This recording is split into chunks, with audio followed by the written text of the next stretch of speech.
Goeiemôre my boetie en sussie, wees groet in die wonderlike naam van Jesus op hierdie geseënde Dinsdagoggend. Ek hoop julle het baie lekker geslaap en julle is uitgerus vir hierdie dag.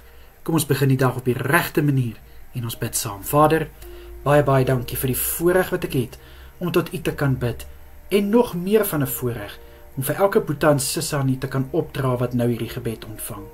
Here, dankie dat U ons behoed en bewaar het hierdie nag en dankie dat deur U genade ons kon opstaan vanoggend om hierdie dag te betree met U wat reeds voor ons uitgegaan het.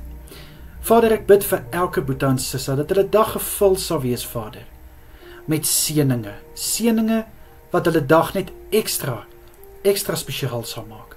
Ek bid dat die goedheid van Jesus Christus sal sigbaar wees in hulle lewe. Ek bid in Jesus naam dat U guns op hulle sal rus, asseblief Here. Vader, mag U genade hulle volg elke oomblik.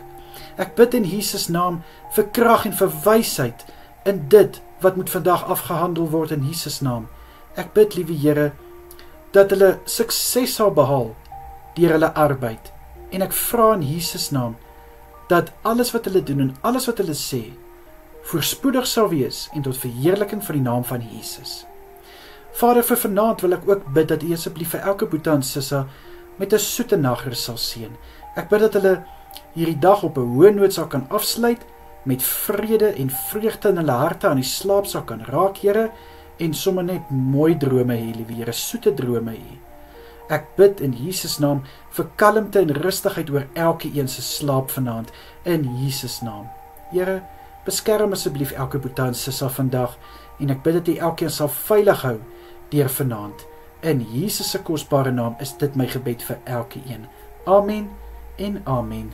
Baie dankie dat ek die voorreg het om vir julle te kan bid. Kyk mooi na julleself en 'n mooi dag verder. Totsiens julle.